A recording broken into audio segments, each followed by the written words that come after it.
All right, guys. Good morning. Time is 9:02, so I feel like we probably should get started.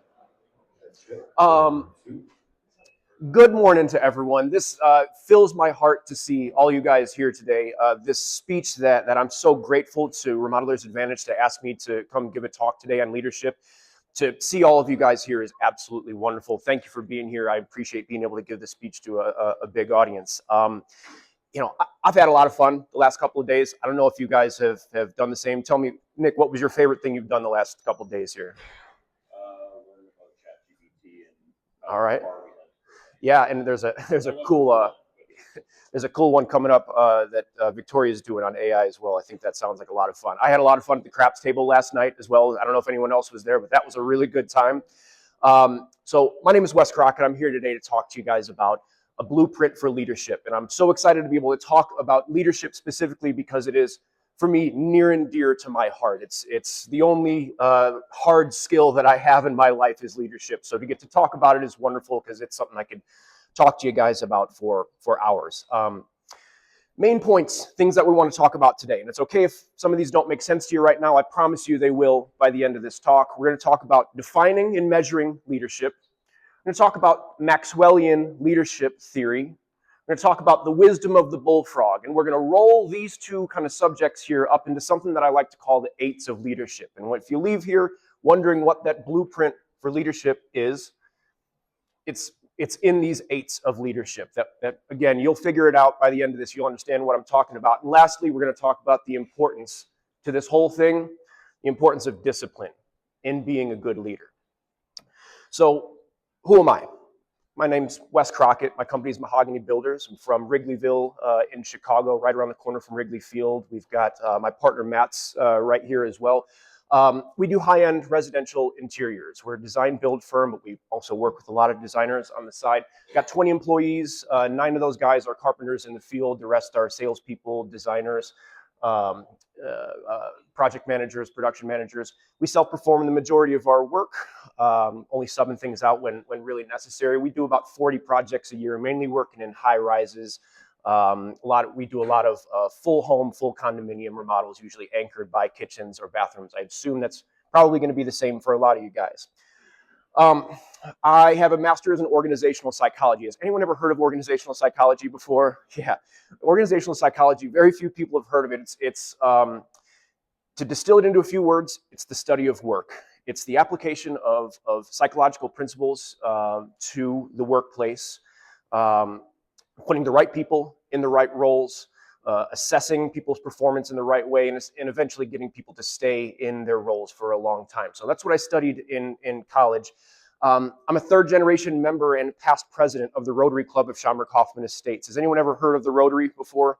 Kind of, some people look at it as like an old man's club, but mine's not really that. The Rotary Club of Schaumburg-Kaufman Estates. So Rotary, if you haven't heard of it before, is an international philanthropic organization made up of about 20,000 individual clubs across the world. In the Chicago area, there's about 75 clubs. My club, the Rotary Club of Schaumburg-Kaufman Estates, is one of the biggest in our area. My grandfather started the club in 1969. My father was a member of it, so it made sense that I would join that club. And so I'll talk a little bit about my experience leading that club through COVID, which was its own individual challenge. But the real reason I'm here, leadership is my life. It is, like I said before, it's the only hard, tangible skill that I feel like I have. The only thing that I'm not going to say that I'm an expert in it, but it's the only thing I feel like I'm an expert in is being able to talk about leadership. And the sort of why behind it is because I always just wanted to be like my dad. My dad was the greatest leader that I've ever known. My dad managed Men's Warehouse. I'm sure you've heard of Men's Warehouse before. In the Chicago area, my dad was the regional manager of like 35 different Men's Warehouses, and I got to work with him when I was in high school. And I got to see the way that people revered him, the way that they talked about him when he wasn't there, the way that they stood up a little bit taller when he was there. And the command that he had of a room, all I ever wanted to do was be just like my dad and lead. I don't care what I did. I don't care if I grew up and sold soap. All I wanted to do was lead a team of people in the way that he did and have the respect of my teammates in that way and lead us towards a goal. So always wanted to be just like him.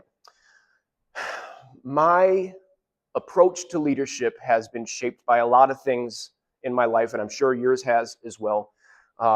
Certainly shaped by my own experiences. A lot of those experiences with Remodelers Advantage. I've been in Remodelers Advantage since I think 2016 is when I started here. But learning from my own successes and failures, from my group members' successes and failures, has been one of those things that's absolutely shaped who I am and how I manage people. My approach to leadership has been shaped by sort of treating this subject academically in the way that a chemist views the periodic table of elements, distilling all of the different elements down into what makes them elemental and studying them for what they are.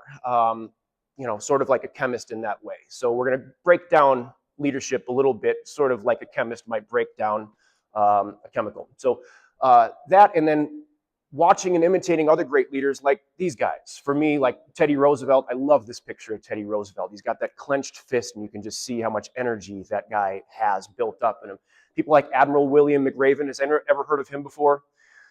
He is the Navy SEAL commander who planned the Bin Laden raid. And he wrote a great book called The Wisdom of the Bullfrog. I'm going to talk to you guys about in just a minute. This guy, John Maxwell, who is, in my opinion, the world's foremost authority on leadership. And this guy, Nick Saban, who, like him or hate him, most people hate him if you've played football on any team that he's played against, but he is, for me, considered one of the finest leaders of men that there's ever been. So let's get into this now. How do we measure leadership? It is certainly not the same as being good at CAD. It's not the same thing as being really good at millwork. It's not the same thing as, you can't measure your success like an athlete might measure their success by how far they can hit a ball, right? It's not tangible in that way. The best measure that I've ever seen, the best example of how you measure leadership is that the measure of your effectiveness as a leader is a measure of your influence. Your influence over people, your influence over processes, your ability to harness morale, momentum, and people. And when you are a good leader, you are making a team of people do something faster, better, more organized than that group of individuals would have otherwise been able to do on their own. It's so clearly illustrated what leadership is for me in team sports. In the NFL, 32 teams, 52 people on each team. People are put in the same exact positions, roughly the same amount of people in the same positions, 32 different teams, yet every year those teams get vastly different results. Every year, really talented teams underperform and less talented teams overperform. They succeed.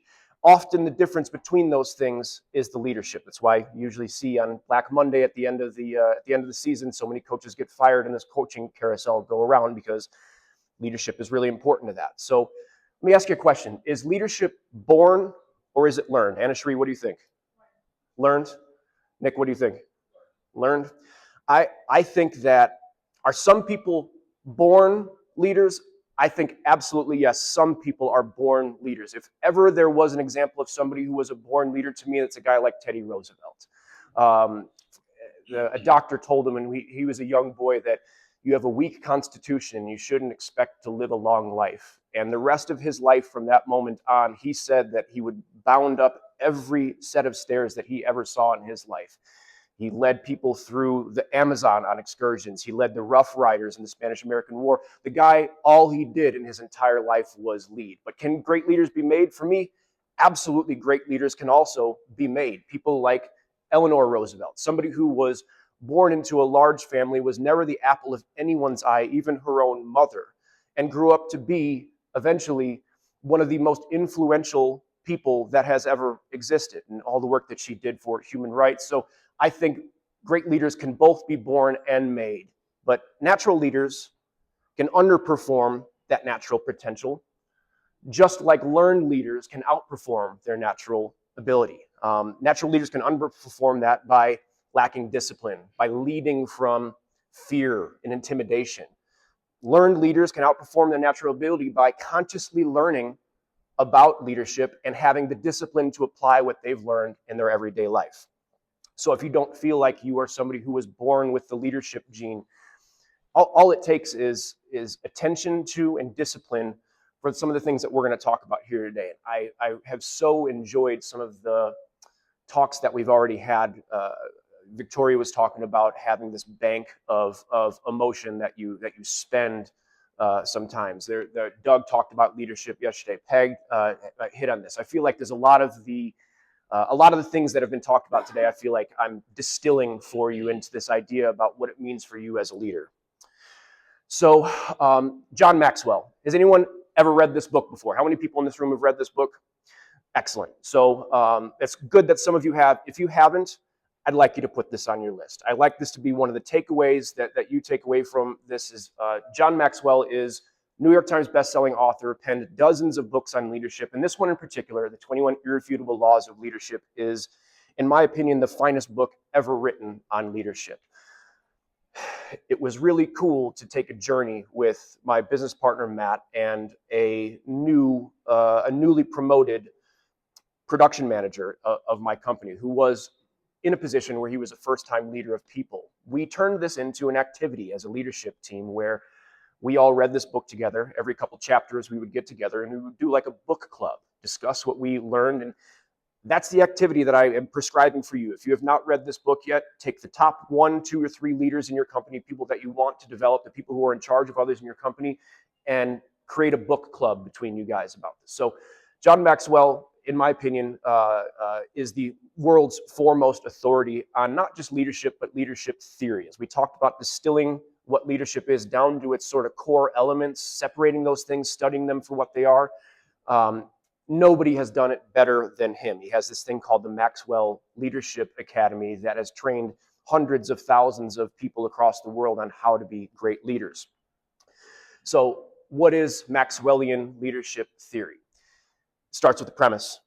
That premise, if you don't buy into, nothing that comes after this premise is going to make sense. But that premise that this all begins with is that everything in your organization, everything you do, rises and falls with leadership. The very first one of the laws, it's called the law of the lid. And what that really means, we're not going to talk about every one of these laws today. What that means is that you as a leader are the ceiling. You are the cap. Your team's successes and failures, your underperformance or overperformance as a team is capped by what that leader's ability is to lead. So leaders set the ceiling and leaders set the floor. There's a lot of misconceptions about what influence is. There's a misconception that influence means popularity. Think back to when you were in high school. Think about like the most popular person in your high school. They might have been popular, but were they influential over you and what they did? Probably not is the answer to that. Influence also doesn't mean being the first to do something. Being an entrepreneur does not necessarily mean that you are influential over people. I think of Elon Musk when I think about this. He's certainly the first to do something, the first person to make a great big electric car company. But would I say that he has a tremendous amount of influence? Probably not. Influence also doesn't mean having the most knowledge about something. If you think about like college professors, just because you know a lot about a particular subject that alone does not necessarily make you influential. Another misconception is that having a high title, having a high position of authority makes you influential. Well, that really doesn't. That doesn't make you influential at all, because your position is only the starting point for you as a leader.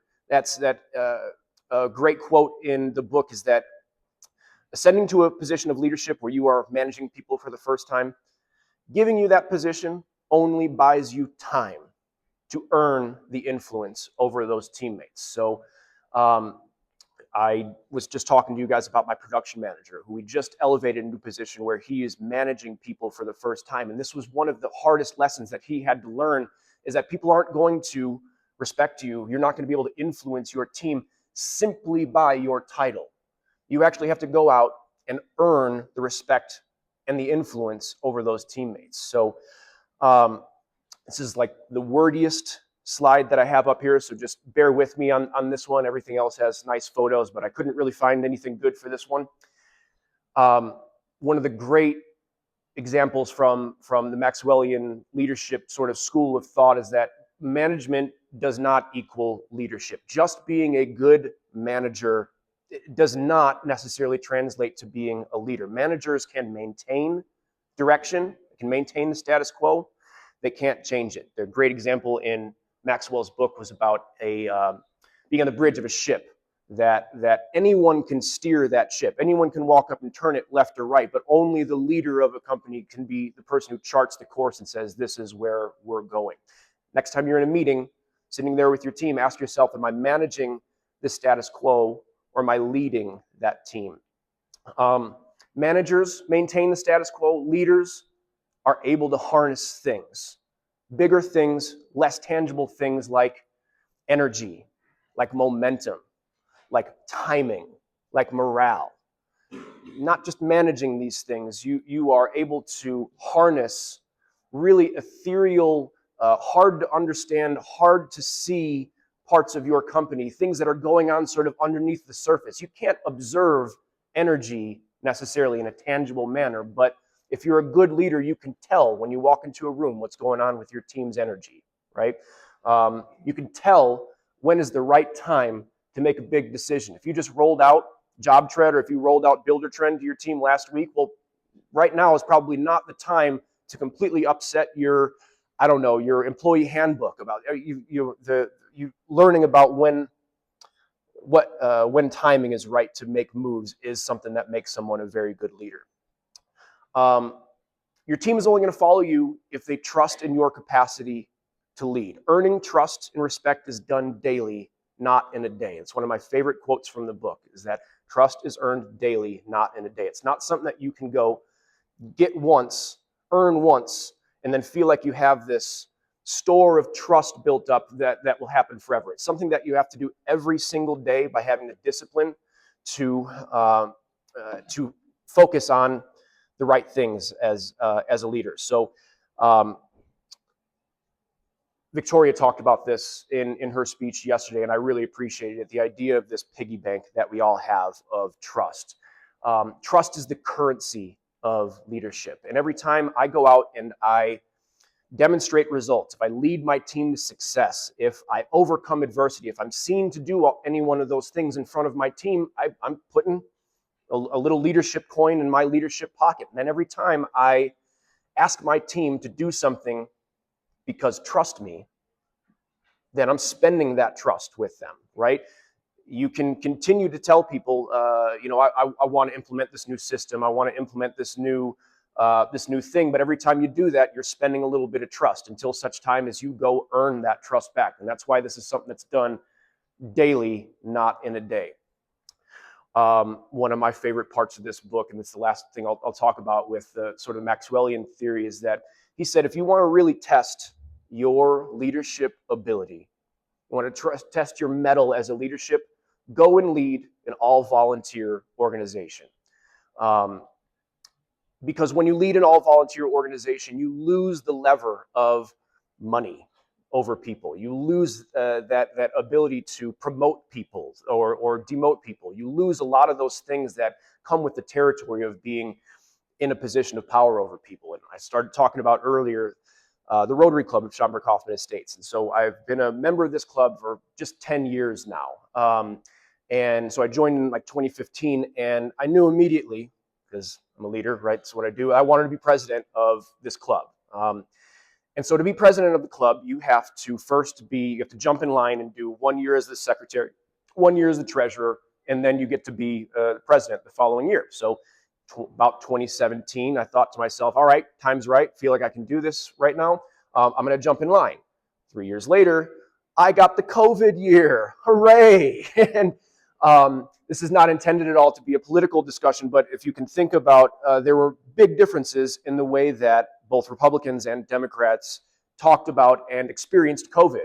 Half of my club was R's, the other half D's, and so figuring out when to start meeting again. When we met again, are we going to wear masks? What are we going to do? All these different, it was a minefield of different decisions to have to make. And what I learned, first of all, it was the leadership challenge of my life to figure out how to lead a club like that, with that makeup, through a time like this, while still leading my company and dealing with all the uncertainty that came with that. what I learned was the value of relationships. Making the right kind of relationships with the right kind of people is going to earn you trust with those people such that you can make hard decisions and sometimes unpopular decisions with half of that group and have them still trust you enough to show up and participate in your club. That year, we ended up raising $180,000, which is about what we did the previous year. So we saw no dip in our ability to raise money nor give it away. And that year, my club broke with precedent and named their president the Rotarian of the Year. My dad got to see that before he passed, and that was, of course, one of the proudest moments of my life. Another book here, talked about the wisdom of the bullfrog in Admiral William McRaven. This book is called Leadership Made Simple but Not Easy. It's another one that if you haven't read, I highly suggest. Not like a team read like with the 21 Laws, but this one is just for you. Admiral William McRaven, somebody who, like I said, was the Navy SEAL commander who planned and executed the Bin Laden raid.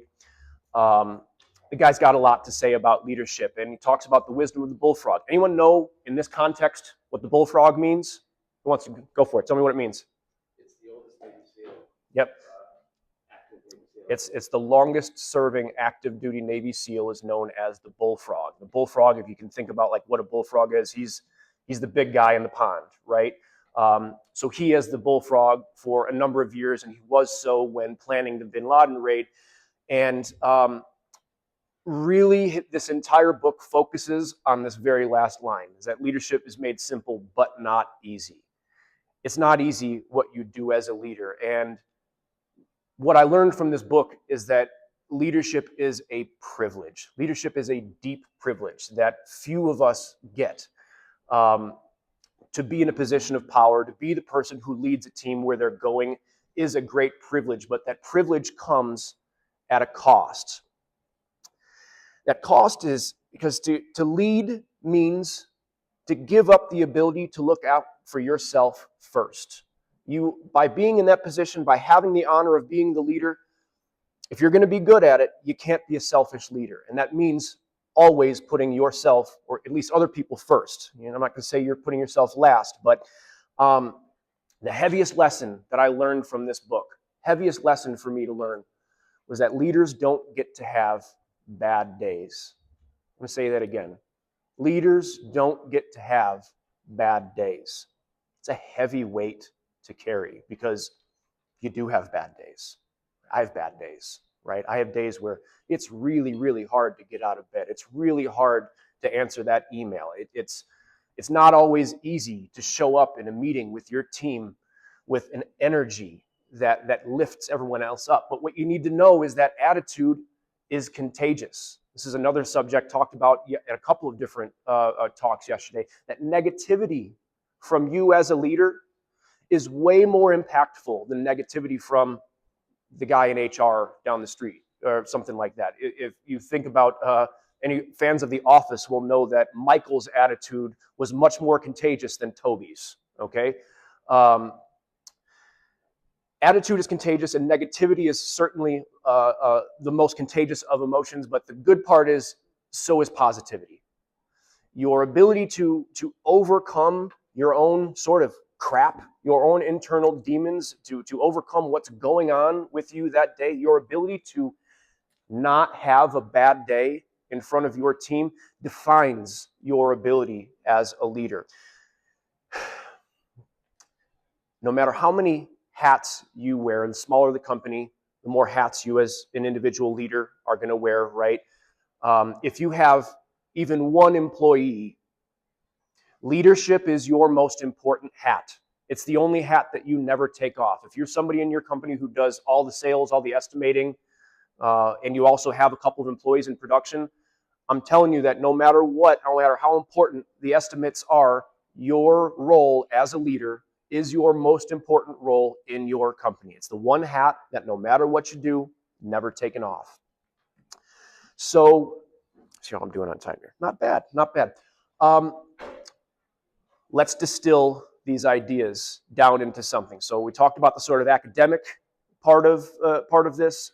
I want to distill these down into, for me, what is that blueprint for leadership? And this is something that if you were in my Remodeling Advantage group, you know that I talk about all the time. That if you want to be a great leader, you will recognize that your leadership is defined by what you every single day celebrate, tolerate, and demonstrate. Let me say that again. Your leadership is defined by what you every day celebrate, tolerate, and demonstrate in front of your team. What do you mean by this? Who can tell me what this flag is? It's the W flag, all right? It's the W flag in Chicago. The Cubs fly this every single time they win. We just clinched a playoff berth, so we've been doing that a lot this year.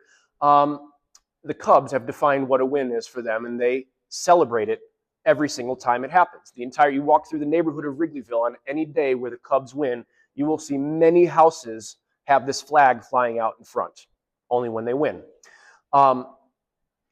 Clearly define what a win looks like for your team, and never miss an opportunity to celebrate a W. Give you an example. A couple weeks ago, we were sitting in our sales meeting on a Thursday, and during that meeting, a client had signed a huge contract, $300,000 remodel, big project for our company. And Cody, one of our salespeople, stands up. He says, "Hey, got it signed." And that's a win for us, right? It's a big project, something that's going to keep our company going for a long time. If I had just said, "Oh, cool, nice," I am missing the opportunity to celebrate a big win for my company. If I did that, I would be reinforcing a narrative that wins don't matter for my team. You don't need to throw a party every time something like that happens, but what you need to do is let your team see that win give you energy. That's what they need to see. So, instead of having a sort of a downtrodden, okay, that's it. Woo! Let's go! Way to go, Cody!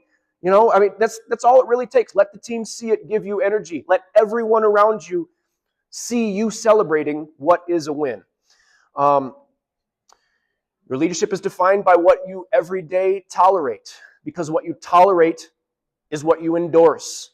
One of your most important jobs as a leader is to set guardrails for what is acceptable and what is not acceptable in your company. Just like we never miss an opportunity to celebrate a W, you never miss an opportunity to call out intolerable behavior or intolerable outcomes in your company. When something bad happens and you don't recognize it, you don't talk about it, you're eating away at your credibility as a leader. I'll give you an example of this. I had an employee work for me for 13 years. He was a great salesperson for our company and helped us grow between 2012 and 2015, helped us double our business essentially. And he was a dear friend of mine. And I felt a ton of loyalty to him. In the past 2 or 3 years, his performance really took a nosedive. And out of loyalty to him, out of hope that he would overcome the issues that he was having and get back on top of that mountain and be a great salesperson again, I kept him on. And he made mistake after mistake, underbid jobs that caused a ton of stress for our production team, and made very visible big mistakes, and did this a number of times. And I kept him on for way longer than I should have, until it became really evident to me and to Matt that we were keeping this person on out of our loyalty to him, but that it had eroded our credibility with the rest of our team.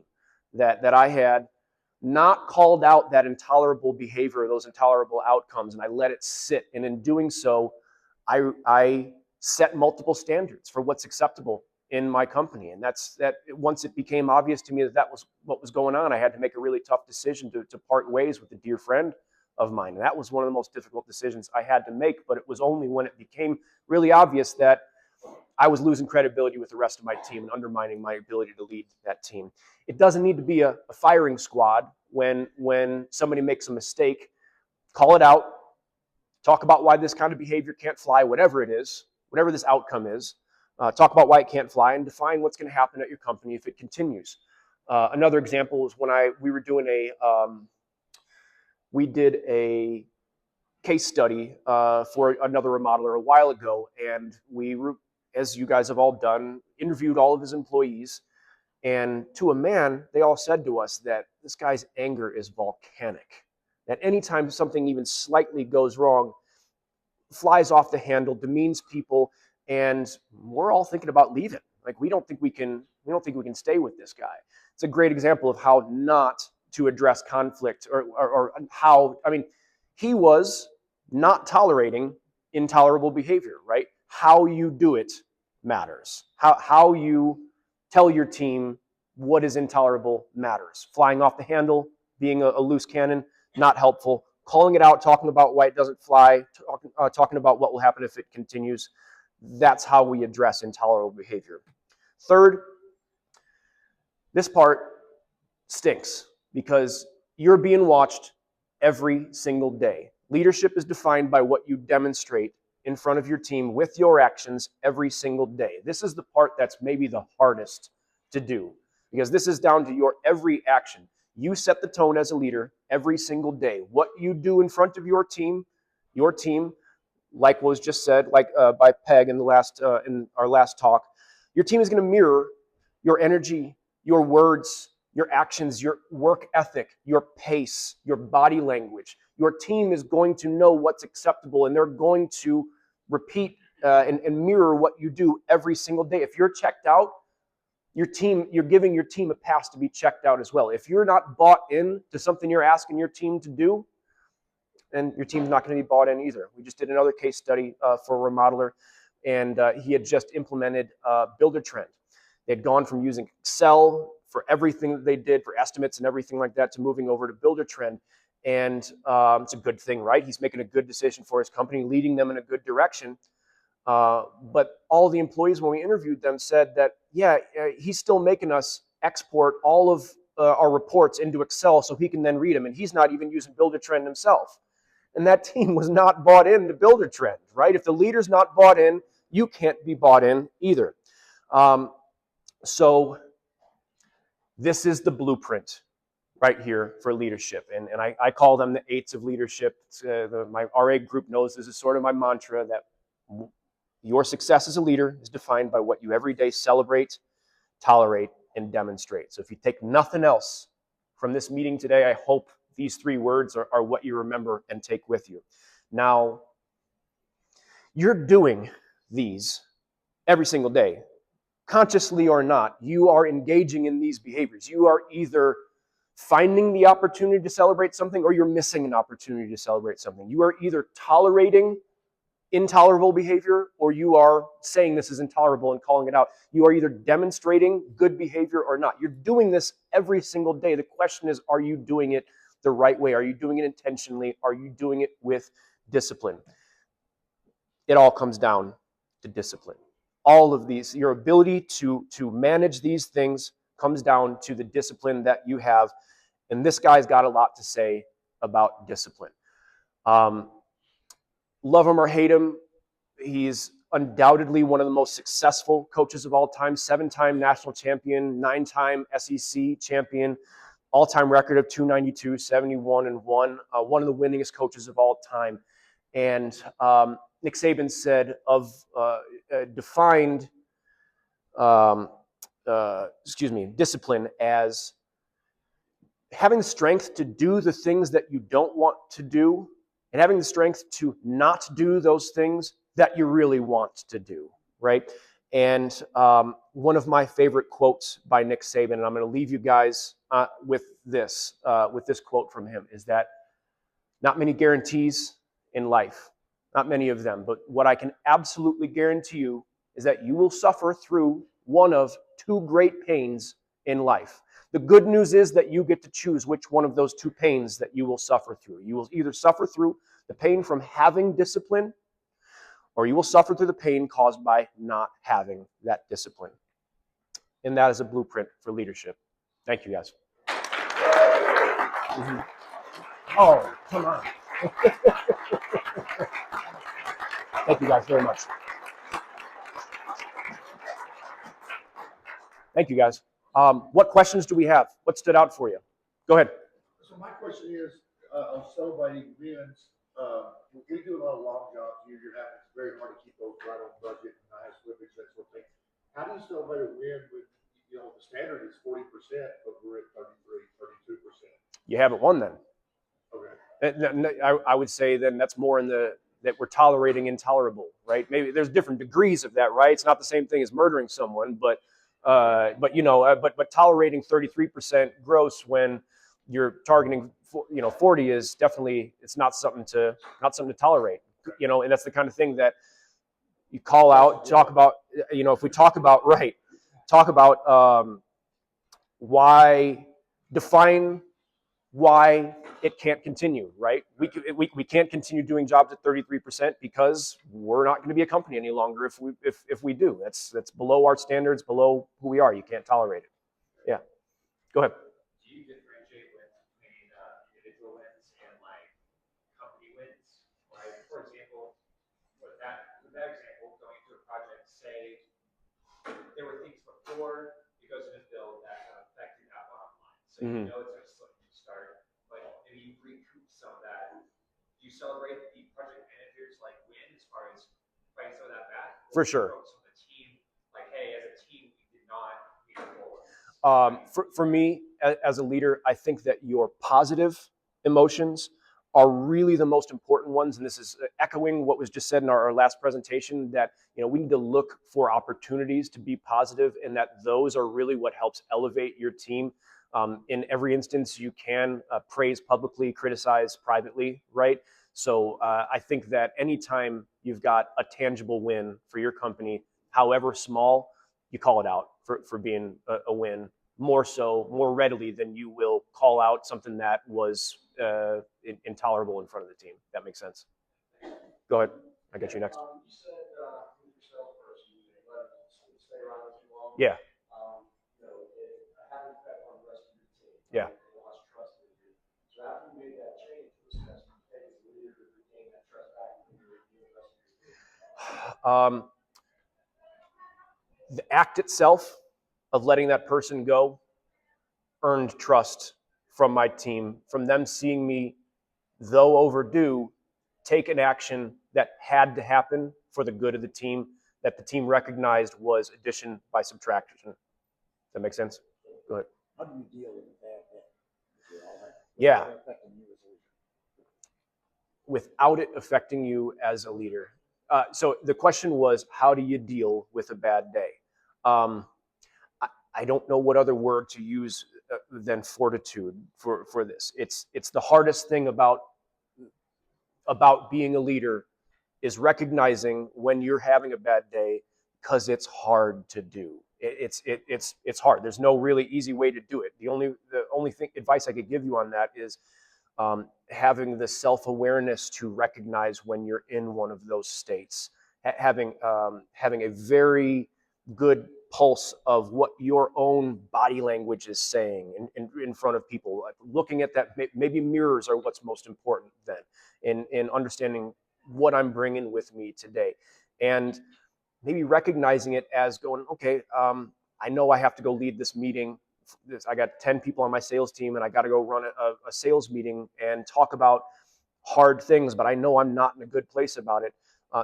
Recognizing that that's going to be the hardest thing that you do today is to put your own emotions to the side. But that's, again, what it means to be a leader is to not think about yourself first, because to bring that emotion into that meeting, to be downtrodden and sullen, all of that is selfish in that way, and that's what you can't be as a leader, unfortunately.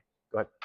What would you say the biggest lesson you learned when you had to fire a close friend, and how did you change your leadership style since then? Be honest about the emotion attached to it. There were tears involved, no doubt.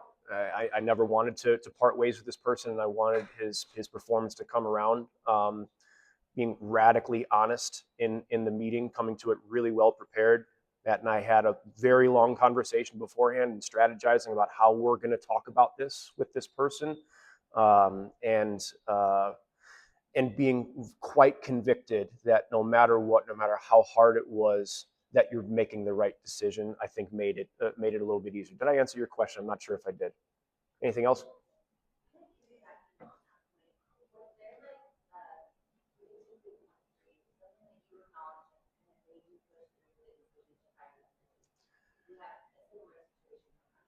A straw broke the camel's back for us. So it wasn't, but that straw was a huge one where a huge mistake was made on an estimate.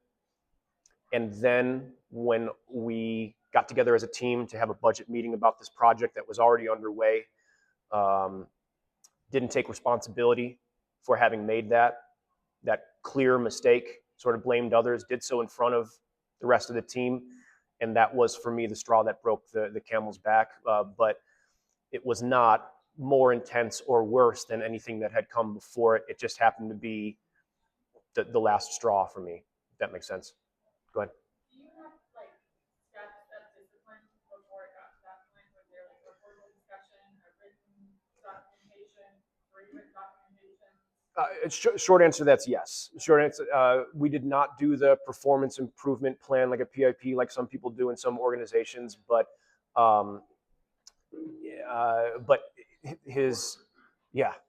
we do quarterly meetings, and that performance was well documented.